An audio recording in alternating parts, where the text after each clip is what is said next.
DD news Delhi. तो जो लोग आज विश्वकर्मा योजना से जुड़े हैं उनके चेहरों की खुशी साफ तौर से देखी जा सकती है। निश्चित तौर से उनके लिए बड़ा दिन है।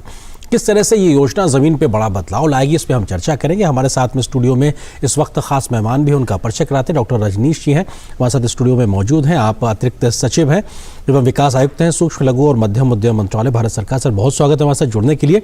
सवाल यही, क्योंकि योजना जिनके लिए लाई गई है विश्वकर्मा समाज से जुड़े लोगों के लिए, क्या एक बड़ी सोच है और क्या एक बड़ा इसका एक आधार था जिसकी वजह से इस दिशा में आगे बढ़ा गया? इस योजना के पीछे जो मुख्य सोच है और जो इसकी प्रेरणा है वो स्वयं माननीय प्रधानमंत्री श्री नरेंद्र मोदी जी हैं। और जैसा कि हम सभी जानते हैं, इस वर्ष के बजट में सबसे पहले इस योजना की घोषणा हुई थी और अभी हाल ही में 15 अगस्त को माननीय प्रधानमंत्री जी ने लाल किले की प्राचीर से इस योजना की घोषणा की।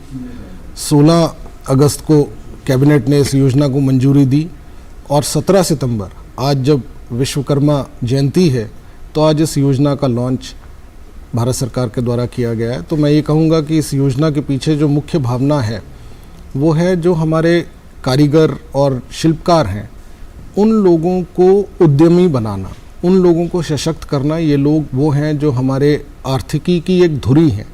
इन लोगों को किस तरह से हम सशक्त कर सकते हैं, ये इस योजना के अंदर हमारा एक संकल्प है कि हम उन्हें सशक्त करेंगे। जी सर, महत्वपूर्ण तौर से देखा जाए कि ज़्यादातर इस प्रकार के कामों में लगे हुए अनऑर्गेनाइज्ड तरीके से काम करने वाले लोग होते हैं। उनको एक सिस्टमेटिक तरीके से इनरोल करना, उन तक इस योजना का लाभ पहुंचाना, ये सबसे बड़ा चैलेंज है। क्योंकि हम जब सोचते हैं उसको ज़मीन पे उतारते हैं, इन दोनों के बीच के गैप को उसको भरने के लिए क्या एक विशेष कोशिश हम देखेंगे आने वाले वक्त में? इसके अंदर काफ़ी प्रयास जो हैं वो हमने फरवरी से ही करने शुरू कर दिए थे। मैं आपको बताना चाहूँगा कि हमारा संवाद जो है, जो विश्वकर्मा हैं इनके साथ सीधा संवाद हम लोगों ने किया। हमने इंटर मिनिस्ट्रियल कंसल्टेशंस किए, राज्यों के साथ हमारी वार्ता हुई और एक बहुत बड़ी कंसल्टेटिव प्रोसेस जो है उसको हमने अपनाया। और उसको अपनाने के बाद इस योजना के अंदर जो हमारे कारीगर हैं और जो हमारे शिल्पकार हैं उनकी ऑनबोर्डिंग के लिए प्रोविज़न किया गया है। जी सर, क्योंकि अभी जो लोग सुन रहे हैं आपको समझना चाहें किस तरीके से जुड़ सकते हैं, क्योंकि क्या हर एक व्यक्ति इसके लिए अपने आप को इनरोल कर सकता है? अगर कर सकता है तो वो कैसे कर सकता है? इस योजना का लाभ लेने के लिए क्या करना पड़ेगा सुदूर गांव में बैठा हुआ व्यक्ति जो आपको इस वक्त सुन रहा है? इस योजना के अंदर एनरोलमेंट करने की प्रक्रिया जो है वो बहुत ही सरल रखी गई है। बेसिकली एक पोर्टल है, पोर्टल के माध्यम से जो कि हमारे CSCs हैं, कॉमन सर्विस सेंटर, कई राज्यों में इनको जन सेवा केंद्र कहते हैं। और ये जो सेंटर्स हैं ये हमारे गांव-गांव के अंदर चलते हैं।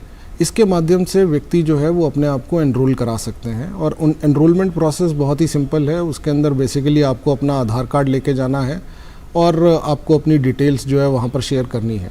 सिर्फ इस योजना के अंदर हमने जो प्रक्रिया रखी है उसमें कि जब कोई व्यक्ति अपना एनरोलमेंट कराता है, ये सारे एनरोलमेंट आधार बेस्ड बायोमेट्रिक एनरोलमेंट्स हैं ताकि जेन्युइन बेनिफिशियरी जो हैं वो इस योजना का लाभ ले सकें। और दूसरी चीज़ ये कि इसके अंदर एक वेरिफिकेशन प्रोसेस भी रखा गया है। जब एक बेनिफिशियरी, प्रोस्पेक्टिव बेनिफिशियरी अपने आप को एनरोल कराता है तो उसके बाद उसका जो वेरिफिकेशन है पहले ग्राम पंचायत के स्तर पे किया जाएगा।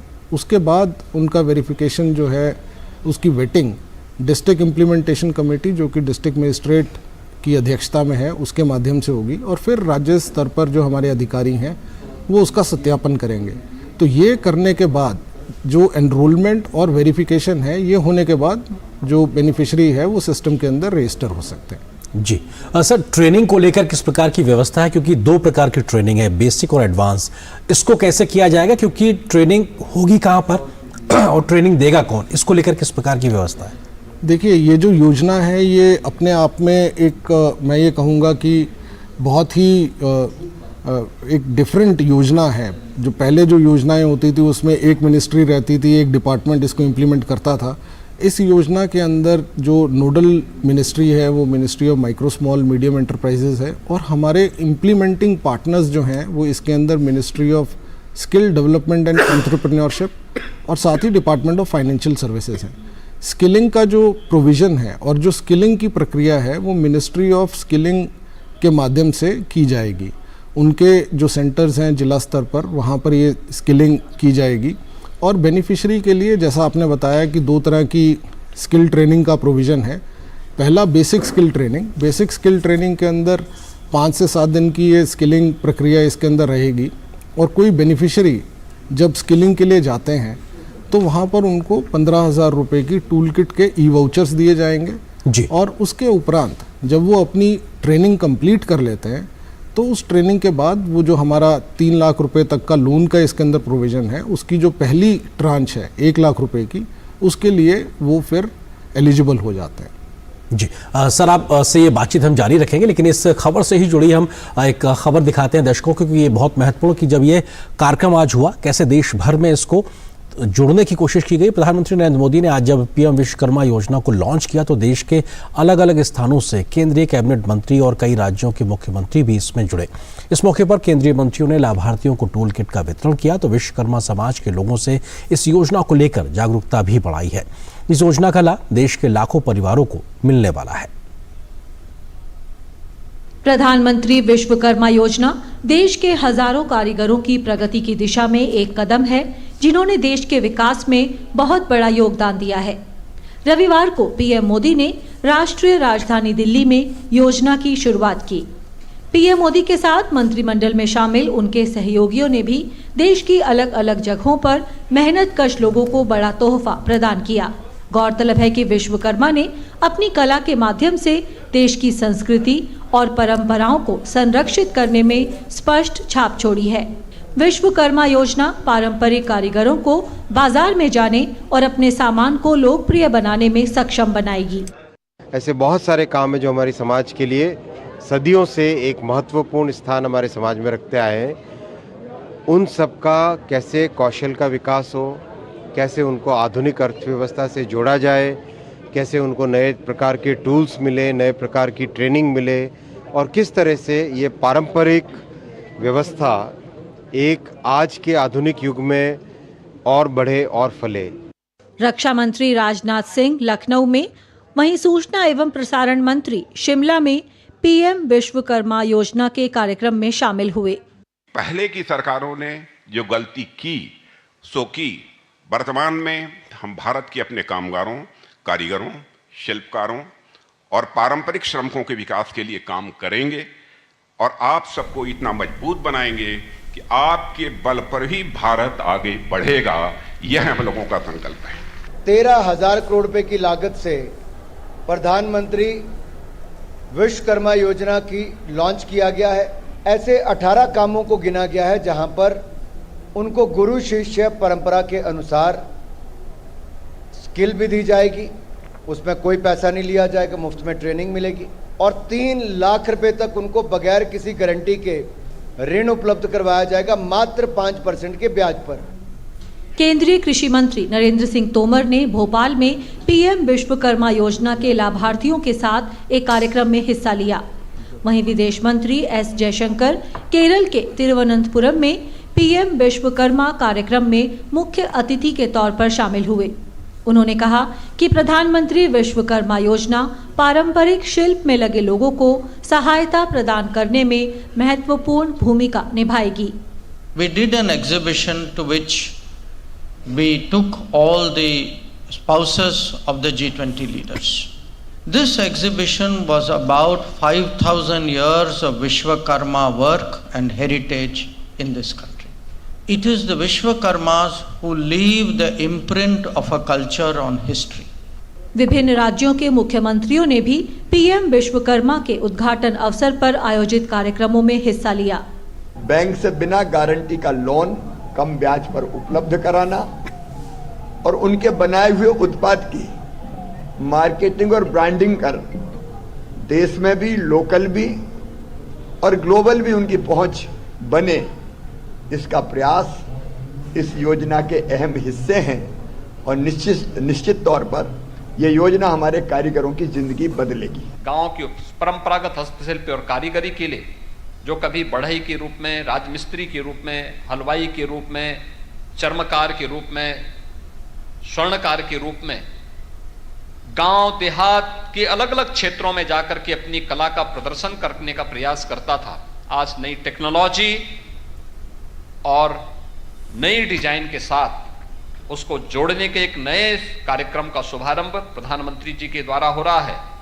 प्रधानमंत्री विश्वकर्मा योजना के उद्घाटन का मुख्य कार्यक्रम भले ही दिल्ली में आयोजित किया गया हो, लेकिन इसकी गूंज देश के कोने कोने में सुनाई दी। केंद्रीय मंत्रियों सहित गणमान्य लोगों की उपस्थिति में आयोजित हुए कार्यक्रम से इसका विस्तार हर जगह हुआ है। लाभार्थियों को भी स्थानीय स्तर पर इस योजना की जानकारी कार्यक्रमों के जरिए मिली है।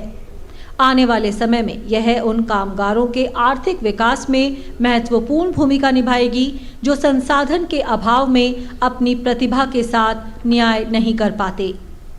Bureau report, DD news. तो देश भर में कहीं ना कहीं ये कोशिश हुई है कि हर एक व्यक्ति को इस बात की जानकारी मिले। डॉक्टर रजनीश जी हमारे साथ लगातार बने हुए इस विषय पे बात करने के लिए। रजनीश जी, आपको लगता है कि लोन मिलना और बाजार तक पहुंच होना ये भी अपने आप एक बड़ा चुनौती होती है? इसको लेकर क्या प्रावधान और कैसे लोन वगैरह मिलेगा? देखिए, मैं आपको एक चीज़ बताना चाहता हूँ। सूक्ष्म लघु एवं मध्यम उद्यम मंत्रालय में हमने जब कामगारों का जब उनके साथ संवाद किया तो एक बहुत बड़ी बात जो उन्होंने अपने कार्य के विस्तार के लिए, अपने धंधे के विस्तार में जो उनको बाधा आती थी, जो उन्होंने हमसे शेयर की, वो ये था कि उनको लोन जो है वो लोन नहीं मिल पाता और उनको फाइनेंशियल प्रॉब्लम्स जो हैं वो सबसे बड़ी एक चुनौती है उनको अपने बिजनेस को एक्सपेंड करने के लिए। तो इसके अंदर दो चीज़ें उन्होंने बोली, एक तो लोन या फाइनेंशियल क्रेडिट का ना मिल पाना, और दूसरा अगर मिलता भी है तो उसकी ब्याज दरें इतनी होती है। आप मतलब मैं आपसे शेयर करना चाहूँगा, कई जगह हमें ये भी पता लगा अपने कामगारों और शिल्पकारों से, तो कई बार उनको अगर मजबूरी में कोई लोन लेना पड़ता है या पैसे की ज़रूरत होती है तो वो 20% तक भी उनको वो लोन जो है वो मार्केट से उठाना पड़ता है।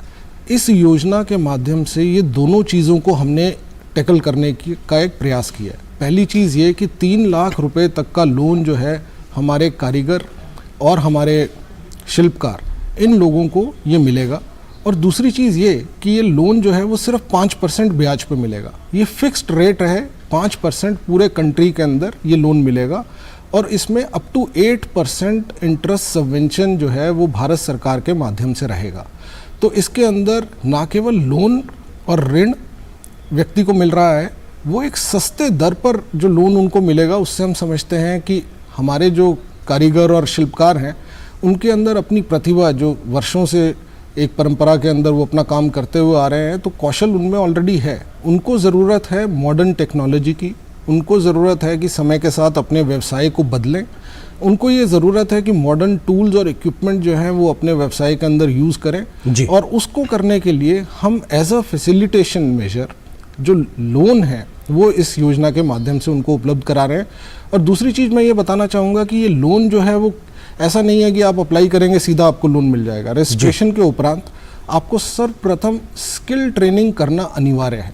आप स्किल ट्रेनिंग करेंगे, स्किल ट्रेनिंग के अंदर आपको जो मॉडर्न टूल्स हैं उसकी जानकारी दी जाएगी। इसके अलावा आप अपने बिजनेस विस्तार के लिए किस तरह के उपकरण खरीद सकते हैं जी, किस तरह से अपनी प्रोडक्टिविटी को बढ़ा सकते हैं, वो ऑप्शंस और वो जानकारी आपको दी जाएगी, ताकि जब आप लोन लें तो लोन लेने के बाद आपको ये पता है कि मैं अपने कार्य को, मैं अपने व्यवसाय को किस तरह से एक सही दिशा में बढ़ा सकता हूँ। जी सर, क्योंकि ये बहुत व्यवहारिक तरीके से इस पूरी योजना को आगे बढ़ाने की बात की गई है, विरासत के साथ में एक तकनीक को जोड़ने की बात की गई है, लोन के माध्यम से एक संबल देने की कोशिश की गई है। आपको लगता है कि तमाम विधाएं जो कहीं ना कहीं खत्म होने की ओर आगे थी या नई पीढ़ी उससे जुड़ना नहीं चाहती थी, कम से कम वो समस्या अब खत्म होती नजर आएगी? छोटा सा जवाब।